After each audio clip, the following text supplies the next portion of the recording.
Bismillahirrahmanirrahim. Assalamualaikum warahmatullahi wabarakatuh.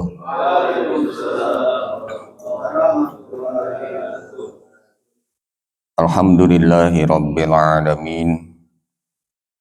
Wa bihi nasta'inu ala umuri dunya waddin. Asyhadu an la ilaha illallah al-malikul haqqul mubin. Wa asyhadu anna sayyidana Muhammadan abduhu wa rasuluhu shadiqul wa'dil amin. Allahumma salli wa sallim ala sayyidina Muhammadin wa ala alihi wa ashabihi ajma'in.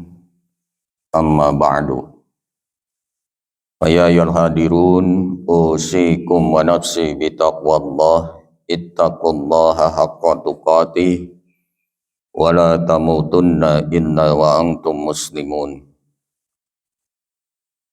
Qala Allah Ta'ala fi kitabihil karim, a'udzu billahi minasy syaithanir rajim. Ya ayyuhalladzina amanu taqullaha wal tanzur nafsum ma qaddamat lighad wattaqullaha innallaha khabirum bima ta'malun.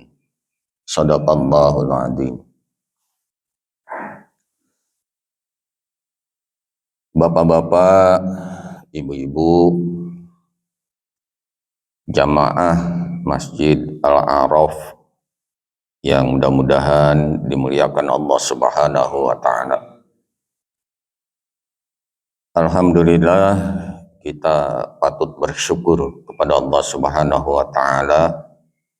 Di pagi hari ini kita masih dapat melaksanakan kewajiban kita kepada Allah, beribadah kepada Allah, bersyukur kepada Allah atas segala nikmat yang telah Allah berikan kepada kita semua, sekaligus sebagai pertanda bahwa dalam diri kita masih ada keimanan dan ketakwaan kepada Allah Subhanahu wa Ta'ala. Dengan izin Allah, dengan ridho Allah, kita semua bisa melaksanakan salat subuh berjamaah. Tentunya kita bisa melihat masih banyak saudara-saudara kita, baraya kita, tetangga kita, bahkan mungkin keluarga kita yang di pagi hari ini belum bisa melangkahkan kakinya ke masjid. Tapi kita yang hadir pada pagi hari ini tentunya ini semua adalah atas ridho Allah Subhanahu wa Ta'ala. Sehingga ketika Allah memberikan ridho kepada kita, ketika Allah memberikan izin kepada kita, akan terasa hampang, ya, ringan langkah kaki kita untuk hadir di masjid. Padahal barusan kita sudah tadi sebelum subuh kalau tidak salah kita mendapat cucuran nikmat dari Allah berupa hujan, ya. Cek syariat mah gitu. Cek syariat mah pada saat udara dingin di pagi hari rausanon boro-boro hayang bentak nu aya mati berat. Tapi kan tidak demikian. Allah berkehendak lain kepada kita, ya.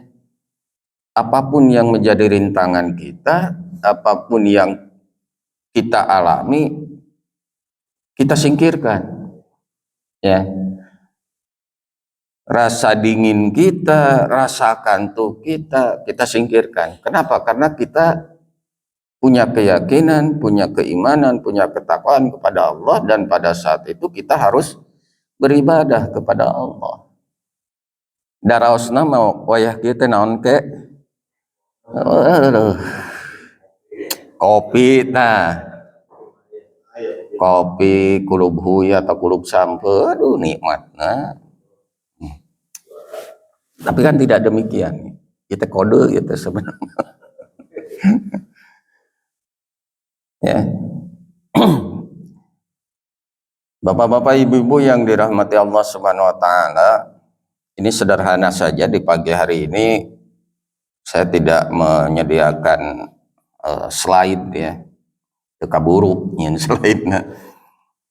Kita akan mencoba membahas satu persoalan kehidupan ya. Di mana dalam kehidupan ini tentunya kita punya tujuan kan gitu. Masing-masing kita punya tujuan hidup ya, yang tentunya tujuan hidup kita ini berbeda-beda tetapi bermuara pada satu. Kira-kira apa tujuannya, Pak? Bapak punya tujuan tidak? Naon, Pak?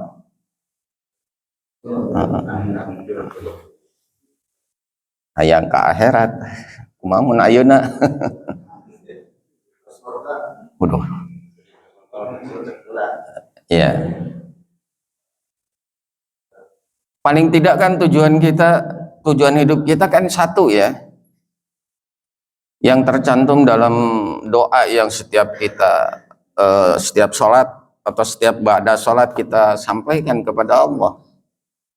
Rabbana atina fid dunya hasanah wa fil akhirati hasanah. Ya.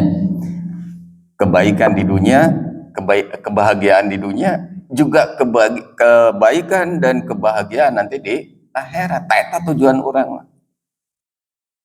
Anu ngaran-ngaran kebaikan banyak ya. Yang namanya kebaikan itu banyak dan itu menjadi tujuan hidup kita. Persoalannya sekarang bagaimana untuk mencapai tujuan hidup kita itu.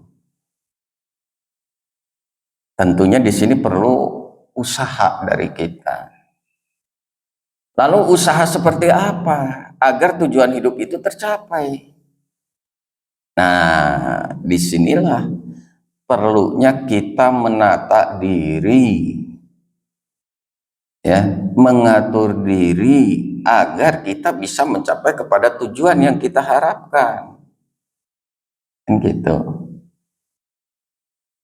Nah, makanya di pagi hari ini kita mencoba membahas satu persoalan kehidupan, yaitu yang disebut dengan manajemen kehidupan. Kenapa kok harus ada manajemen?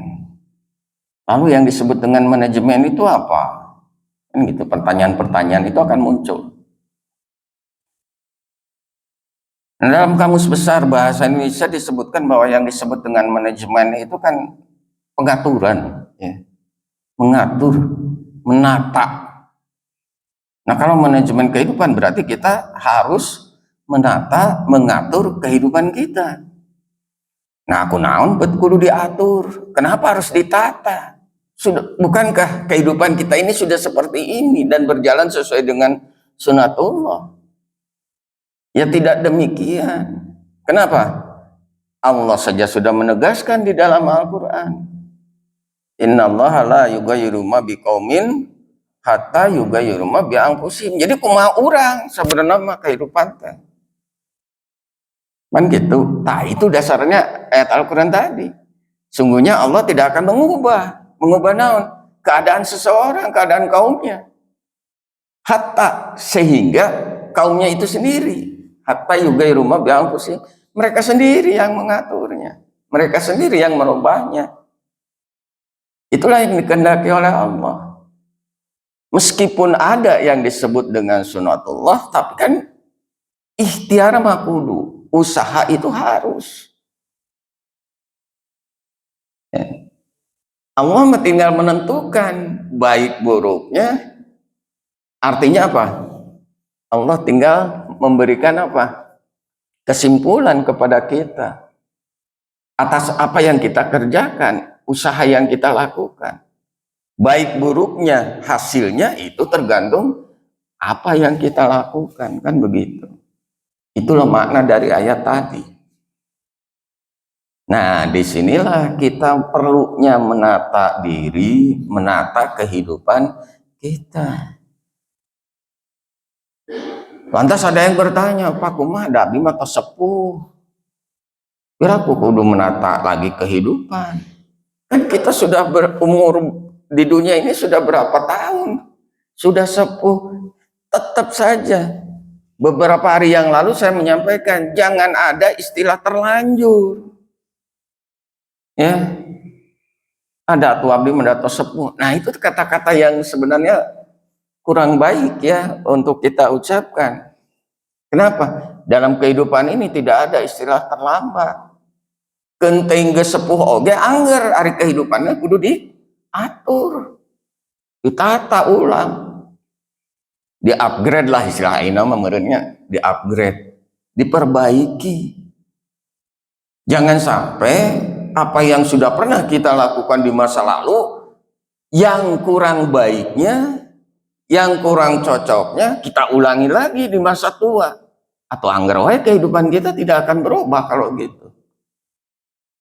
Kan kita menghendaki adanya perubahan-perubahan dalam kehidupan ini. Ada perbaikan. Nah, kalau kita masih melakukan hal-hal yang lama, di mana letak perbaikannya kalau begitu?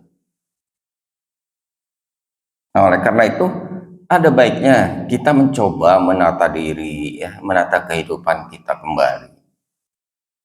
Saya teringat ketika belajar tentang ekonomi, ya, di perusahaan-perusahaan itu ada satu metode atau satu prinsip dalam perusahaan itu, jika ingin maju, ya, jika ingin maju, paling tidak kan kita pernah mendengar istilah POACE, ya, watch, POACE, ada 5 huruf, POACE. Apa itu? Nah, itu tadi dikembangkan oleh perusahaan. P-nya planning, O-nya organizing, A-nya actuating, C-nya controlling, dan E-nya evaluating. 5 hal yang harus dikerjakan oleh perusahaan ketika perusahaan itu ingin maju, ingin berjalan. Nah, sebenarnya prinsip semacam ini bisa kita lakukan dalam kehidupan kita. Ya, bisa kita terapkan, kita pakai lah. Ini dalam rangka menata manajemen kehidupan kita, mengatur kembali kehidupan kita. Planning. Nah, ayat itu dalam Islam ada. Jauh sebelum POACE itu lahir, Islam sudah mengatur. So, tinggal Bapak di Al-Quran. Ada beberapa ayat yang mengatur masalah itu. Dari mulai planning sampai ke evaluating ada ternyata. Setelah kita guar, kita gali, ada semua. Hanya sayangnya kita yang memegang Al-Quran itu mungkin tahu, mungkin tidak. Paham duka ente dengan ayat-ayat itu. Padahal tiap hari kita baca ayat-ayat. Nah, jauh sebelum itu lahir, Islam sudah mengaturnya. Kurang lebih 1400 tahun yang lalu ketika Al-Quran itu diturunkan kepada Nabi Muhammad SAW. Sudah ada. Ya. Kenapa kita harus menerapkan itu juga dalam kehidupan kita? Ini penting bagi kita ya, untuk menata kehidupan kita. Kita ambil salah satu contoh. Coba kita lihat ya. Dari planning. Kenapa kita harus merencanakan? Nah, kehidupan kita itu perlu direncanakan. Perlu ada perencanaan. Bahkan perencanaan itu jangan hanya berlaku satu kali dalam seumur hidup. Tidak.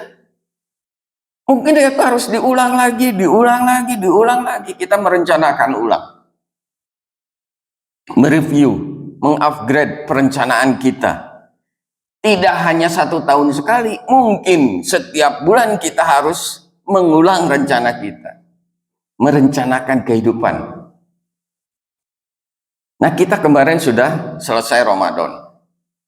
Semalam kita sudah halal bihalal dan kita masih berada di bulan Syawal sekarang ini. Sebaiknya setelah Ramadan itu dan setelah kita katanya kembali kepada fitrahnya manusia, nah kita harus sudah membuat sebuah perencanaan kehidupan pada saat ini. Artinya apa? Kita rencanakan 1 tahun yang akan datang kita mau melakukan apa? Kehidupan seperti apa yang kita kehendaki? Tujuan hidup apa yang harus kita tempuh?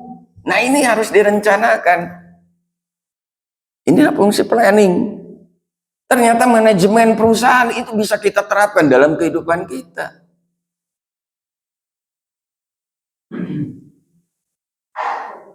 Ini salah satu firman Allah di dalam Al-Quran, surat Al-Hasyr ayat 18 yang saya tadi bacakan. A'udzubillahi minasyaitonirrajim. Ya ayyuhalladzina amanu taqullaha wal tanzur nafsum ma qaddamat lighad. Nah, di situ ada kata-kata wal tanzur nafsum ma qaddamat lighad. Sebenarnya maknanya itu adalah planning. Planning, perencanaan. Allah berfirman kepada orang-orang yang bertakwa, yang beriman, ya, dengan kalimat ya ayyuhalladzina amanu, wahai orang-orang yang beriman, ittaqullah, bertakwalah kamu kepada Allah, wal tangdur nafsum ma qaddamat lighad, dan hendaklah setiap kamu itu memperhatikan, mempersiapkan apa? Mempersiapkan kehidupan untuk hari esok. Artinya apa? Ada perencanaan di dalamnya. Kita harus merencanakan. Isukan rek naon dia. Ibarat ibu-ibu kemarin di bulan puasa, mungkin bapak-bapak juga ada. Hari ini ya sahur dengan apa? Nanti maghrib buka jeung naon. Itu sudah direncanakan. Besok itu sudah ada perencanaan lagi. Artinya apa? Rencana itu kan harus terus diulang-ulang perencanaan itu. Atau mungkin ada di antara kita yang merencanakan dalam jangka waktu 1 bulan. Sudah merencanakan. Tanggal 1 sahurna jeung ieu bukanna jeung ieu. Tanggal 2 sahur ieu bukanna itu. Tanggal 3 dan seterusnya. Itu kan planning namanya, rencana, dan itu sudah ada. Nanti bulan depan mungkin rencananya beda lagi. Apa rencananya? Mudik. Setelah Ramadan kan mudik rata-rata. Ya. Rencananya beda lagi. Nanti setelah mudik rencananya apa lagi? Ngumpulkan duit deui. Bekerja lagi. Untuk apa? Untuk mudik tahun depan. Kan gitu. Ini sudah ada rencana-rencana semacam ini. Adalah menata kehidupan kita, ya. Direncanakan terlebih dahulu. Untuk apa? Supaya terarah apa yang akan kita lakukan, apa yang akan kita kejar itu terarah, ya. Itu satu. Makanya Allah menyatakan dengan wal tangdur nafsum ma qaddamat lighad. Apa yang akan kita kerjakan besok? Apa yang akan kita tempuh besok? Apa yang akan kita lakukan besok? Apa yang sudah kita persiapkan untuk hari esok? Dan hari esok di sana itu multitafsir. Mungkin hari esok besok, atau mungkin hari esok nanti di hari kemudian. Apa yang sudah kita rencanakan? Ini kita rencanakan dari sekarang. Ya, siapa tahu loh ya. Tapi kita tidak menghendaki sekarang kan. Yang namanya umur makan kita tidak tahu. Mungkin saat ini, mungkin nanti, mungkin besok, atau mungkin kapan. Tapi yang jelas itu sudah harus kita rencanakan dari sekarang. Tapi lain maut nano direncanakannya Bapak sudah merencanakan kematian Bapak, Iraha? Ada nggak? Ya pasti. Karena maut mah. Kecuali karena naon Pak, yang direncanakan. Hari maut mah direncanakan, dan itu rahasia Allah ya. Cuma yang harus kita persiapkan bagaimana kalau kita mati. Nah, itu yang harus dipersiapkan. Nah, Bapak-bapak, prinsip yang kedua yaitu yang disebut organizing. Organizingnya itu apa? Mengatur. Ya. Di dalam bahasa Arab, pengorganisasian itu disebut dengan at-tanzim. At-tanzim, ya. Itu berasal dari kata nadoma. Artinya mengatur. Ada juga yang menerjemahkan pengorganisasian dalam bahasa Arab dengan istilah sofan. Apa sop? Baris. Ada juga yang mengartikan bahwa yang disebut organisasi itu adalah antri, berbaris. Ya. Nah, ini tercantum dalam surat Al-Kahfi ayat 8, ya. Wa uridu ala rabbika soffan, dan mereka akan dibawa ke hadapan Tuhanmu dengan berbaris.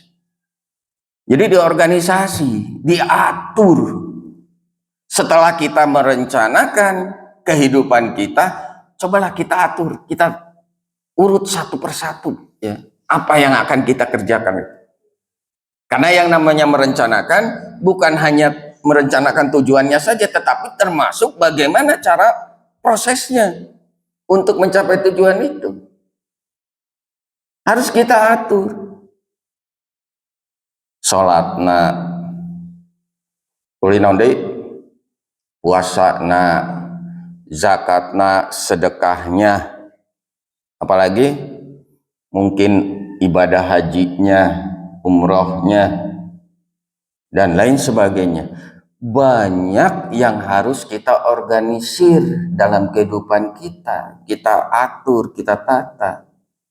Kemudian kita bikin skala prioritas dalam kehidupan kita. Apa sih yang harus kita utamakan? Dan apa yang harus kita kerjakan kemudian? Nah, itu adalah fungsi organisasi dalam kehidupan kita, ya, mengorganisir, mengatur apa yang kita rencanakan. Tentunya kita sudah terbiasa dengan hal-hal semacam itu, ya. Sholat 5 waktu menjadi prioritas utama, ditambah lagi dengan sholat-sholat sunnah. Kemudian prioritas kedua mungkin, ya, puasanya, prioritas ketiga sedekahnya, prioritas keempat, dan seterusnya dan seterusnya. Itu kita atur, kita organisasi itu dalam kehidupan kita. Belum lagi nanti dengan ibadah-ibadah sosial lainnya, hubungan dengan sesama manusia harus kita atur juga. Ya, kumaha carana orang bertetangga, kumaha carana orang bebarayaan, duduluran, dan lain sebagainya. Itu harus kita atur juga. Nah, itu diantaranya.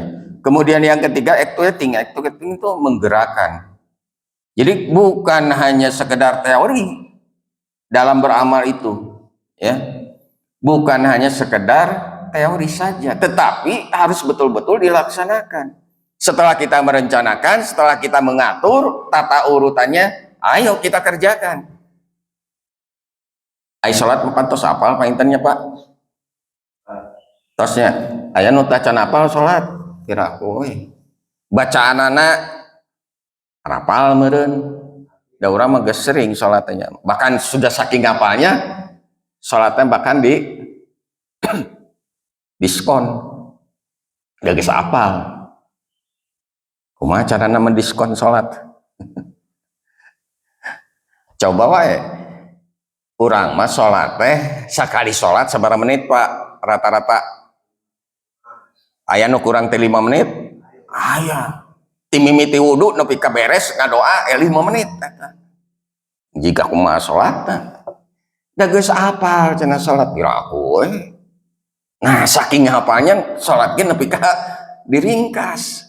Ya, cepat, hemat waktu. Kamu ayeuna usum non efisiensinya. Sholat oge diefisiensikan. Sudah dilatih ngai sholat, sakedeung we, nu penting sholat. Tapi tidak demikian ya. Ibadah kepada Allah ya harus betul-betul, jangan dikait-kaitkan dengan masalah efisiensi. Ya. Nah, kita gerakan, kita arahkan ya. Wal takum minkum ummatun yad'una ilal khair wa ya'muruna bil ma'ruf wa yanhauna 'anil munkar.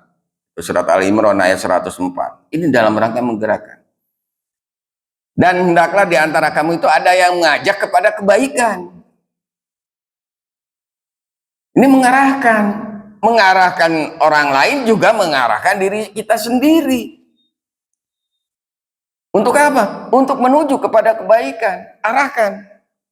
Nah, ini kan acting namanya. Mengarahkan, menggerakkan. Wah, ternyata kalau begitu, apa yang diterapkan dalam perusahaan itu harus bisa juga kita terapkan dalam kehidupan kita. Ya. Terutama dalam hal-hal ibadah. Nah, selanjutnya C, ya, controlling, pengawasan. Nah, orang kudu diawasi, kudu. Ya.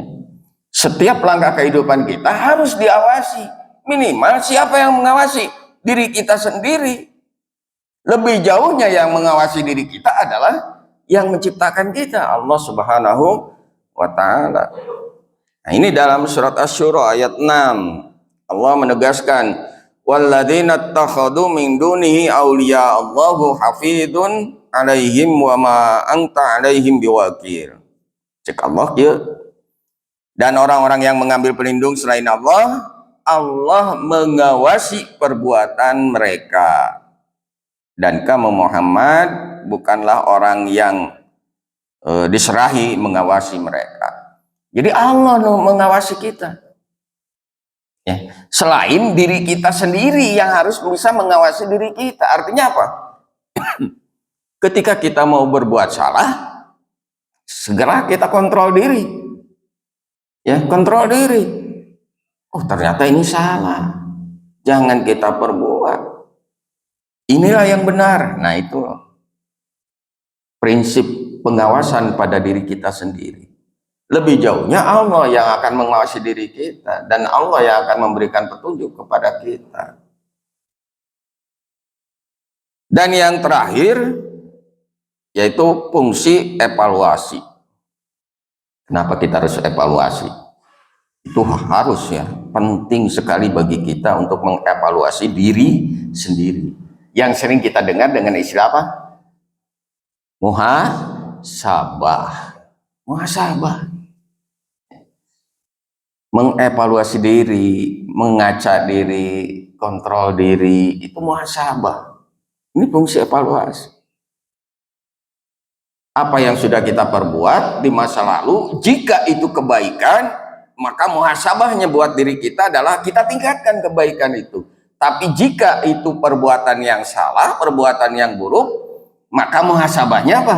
Tinggalkan perbuatan itu, jangan diulangi lagi. Terkadang kan kita dalam kehidupan kita selalu mengulang-ulang kesalahan. Udah tahu itu salah, tapi diulang lagi. Seharusnya sebuah kesalahan itu jangan diulang-ulang. Justru kesalahan yang pernah kita perbuat harus dijadikan cermin buat kita, jadikan pengalaman. Kan begitu harusnya. Jangan diulangi lagi kesalahan itu. Kita perbaiki. Tapi kalau itu sebuah kebenaran, sebuah kebaikan yang pernah kita perbuat, ayo kita tingkatkan. Nah, inilah fungsi evaluasi pada diri kita. Ternyata bapak-bapak, ibu-ibu, ya, fungsi manajemen di dalam perusahaan bisa kita terapkan dalam kehidupan kita. Ya. Jadi salah. Namun kita harus menata diri kita, menata kehidupan kita. supaya apa yang menjadi tujuan hidup kita itu tercapai, ya, dan terarah. Beda pan orang menya lamun balanja we ka pasar geus buku urang teh mawa catatan apa yang akan dibelanja, apa yang dibeli, betul tidak? Bawa catatan mah, tapi begitu sampai di mall, sampai di pasar, nah nu katingali pokoknya masalah mah duit masih ada mah pan segala dibeli, padahal dina catatan. Pan tujuan hidup kita mah ada dalam catatannya, sudah direncanakan. Jangan sampai kita menyimpang dari apa yang kita gariskan. Harusnya kan begitu. Matak di dia tah kudu aya namanya manajemen kehidupan. Nah, bapak-bapak, ibu-ibu, etang pengingat-ingat buat kita semua, ya, bahwa dalam kehidupan kita ini, meskipun ini sudah berjalan sekian tahun kita hidup di dunia, tetapi penting bagi kita untuk menata ulang, mengatur ulang kehidupan kita, ya, supaya ada perbaikan di setiap saatnya. Ulah angger wae kehidupan kita ini. Para ahli mengatakan rugi kalau hari ini tetap seperti hari kemarin, sama seperti kemarin. Lebih rugi lagi kalau besok sama dengan hari kemarin dan hari ini. Bahkan lebih parahnya, hari esok kalau lebih buruk dari hari ini dan hari kemarin. Nah itu, jangan sampai demikian. Justru kita menghendaki adanya peningkatan dan perubahan. Mudah-mudahan, ya, apa yang kita kerjakan hari ini lebih baik dari hari kemarin. Dan insya Allah yang akan kita kerjakan di hari esok lebih baik dari hari kemarin dan lebih baik dari hari ini. Mudah-mudahan Allah Subhanahu wa Ta'ala senantiasa memberikan taufik dan hidayahnya kepada kita semua. Terakhir kita berdoa saja lah, ya, biar bisa langsung sarapan, Pak. Ternyata sarapannya sudah siap. Mari kita sama-sama berdoa, mudah-mudahan Allah Subhanahu wa Ta'ala senantiasa memberikan perlindungannya kepada kita semua, dan Allah masih memberikan kesempatan kepada kita untuk sama-sama beribadah kepadanya. A'udzubillahi minasyaitonir rajim. Bismillahirrahmanirrahim. Allahumma sholli wa sallim ala sayyidina wa habibina wa syafiina wa karimina wa dhurrina wa maulana Muhammad sallim radhiyallahu tabaraka wa ta'ala an kulli sadatina sabi rasulillahi ajma'in. Amin ya Allah ya rabbal alamin. Alhamdulillahi rabbil alamin, hamdan syakirin hamdan na'imin, hamdan yuwafi ni'amahu wa yukafi majidah. Ya rabbana lakal hamdu kama yanbaghi li jalali wajhika wa 'azimi sultanik. Allahumma shalli ala sayyidina Muhammad wa ala ali sayyidina Muhammad. Allahumma ighfir lil muslimina wal muslimat wal mu'minina wal mu'minat al-ahya'i minhum wal amwat. Rabbana ighfir lana wa li ikhwanina alladziina sabaquna bil iman wa la taj'al fi qulubina ghillan lil ladzina amanu rabbana innaka ra'ufur rahim. Rabbana hab lana min azwajina wa dhurriyyatina qurrata a'yun waj'alna lil muttaqina imama. Rabbana la tuzigh qulubana ba'da idh hadaitana wa hab lana min ladunka rahmah innaka antal wahhab. Rabbana atina fid dunya hasanah wa fil akhirati hasanatan wa qina adzabannar. Wa sallallahu ala sayyidina Muhammad wa ala alihi wa ashabihi ajmain. Subhana rabbika rabbil izzati amma yasifun wa salamun ala mursalin walhamdulillahi rabbil alamin. Al-Fatihah. Bismillahirrahmanirrahim. Alhamdulillahirabbil alamin arrahmanir rahim. Wa iyyaka nasta'in ihdinas siratal mustaqim. Assalamualaikum warahmatullahi wabarakatuh.